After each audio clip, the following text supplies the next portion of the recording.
sigurado na yan ang totoong Joy. Ngayon naman, si Joy ang pinag-iinitan mo. Sino yung tinatagpo mo kanina sa labas? Nasa loob kayo ng kotse. Ano? I'm really glad I found you and si Jenny. Miss, meron bang Margarita Rosales dito? Bakit mo pala hinahanap si Margarita Rosales? Kasi hinahanap niya yung kapatid niya si Joy Flores, kakilala ko. Pwede bang kwentuhan mo pa ako tungkol sa kapatid niya? Huwag ka mag-alala. Makikinabang ka ng gusto. Total naman, type mo si Rico. Gusto kong akitin mo siya. Sirain mo ang relasyon nilang dalawa ni Marge. Nakipagkita ako sa kapatid ni Alex. Humingi ako ng sustento. Wala nga akong makuha kahit 10 milyon.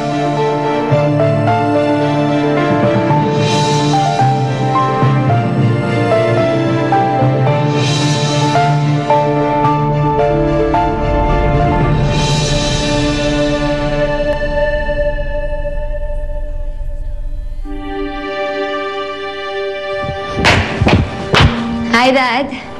Good morning. Good morning. Hey, you're looking great. At mabuti naman, mukhang naka-recover ka na. And I'm guessing, nakatulong si Candy sa'yo, no? Dad, sinasakyan ko lang yung babae niyo.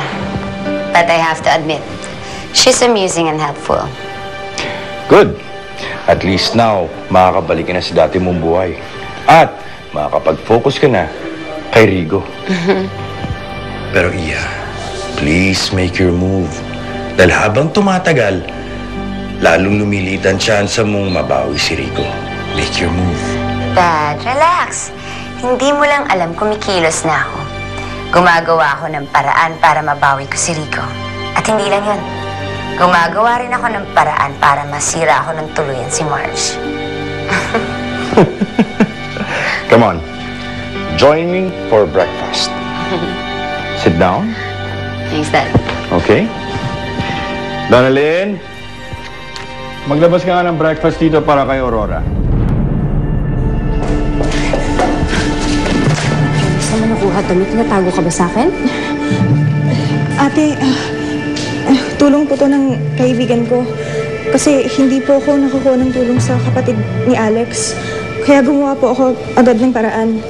Tumawag ako sa kaibigan ko na nagtatrabaho dito sa Manila sa isang club. Joy, ba't di mo sinabi sa akin kung may kailangan ka para makabili ng gamit kay Faye? Sabihin mo sa akin. Ate, hindi na. Marami ka nang maitutulong sa akin eh. Kaya nga ayoko sanang sabihin sa'yo kasi hiyang-hiya na ako sa'yo eh. Talaga lang, ha?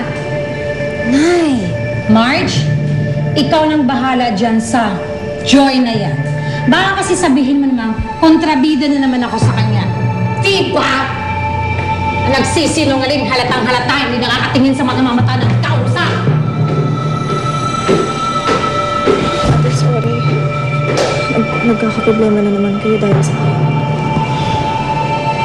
Joy, sa susunod, kapag may kailangan ka, sabihin mo lang sa akin. Huwag mo itago sa akin, huwag ka magsinungaling, ha? Kapatid mo ako. Tutulungan kita kahit ano pa yun, ha? Sorry, ate.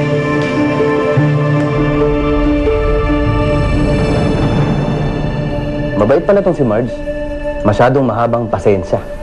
Alam mo kung ibang babae yun, sa ginawa ni Aurora, nako, malamang nagdemanda na yun. Kaya nga, kahit anong problema, hindi ko siya magawang iwan. Ngayon lang ako naging ganito sa babae. Kita mo nga, pati si Xavier, pinagseselosan ko. Hindi naman kita masisisi. Kung nakita mo lang yung itsura ni Xavier, kung paano niya ikwento si Marge, mapapaisip ka talaga. Ano sinabi mo? Kailan at anong sinabi ni Xavier tungkol kay Marge? Sir, wala. Kung naman, masyado kang praning, sir. Jay, anong sinabi niya? Yung totoo. Wala naman. Ano lang, sir, kung tinatanong niya kung gaano mo nakakilala si Marge, tsaka kung okay na kayo, kung ano yung alam ko tungkol kay Marge, yun lang. Bakit naman tatanong ni Xavier? Siyempre, concern lang siya sa'yo bilang best friend. Di ba? Gusto nilang makasiguro na walang nililihim sa'yo si Marge.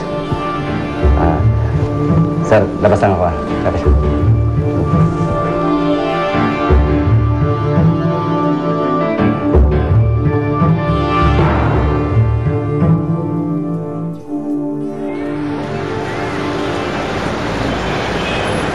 Xavier, Hey, Mike. anong ginagawa mo dito? Okay ka lang ba? Problema ka ba? Xavier, may nagawa ba ako sa'yo? No, Rich, wala. It's just me and you, Rigo. May problema kayo ni Rigo. Gusto matawagan ko siya? Wala naman. Nag-usap na kami. I told him that kahit kung gusto sa'yo. Eh kung ganun, what's the problem? I lie, Marge. That's the problem. I lie because the truth is gusto kita.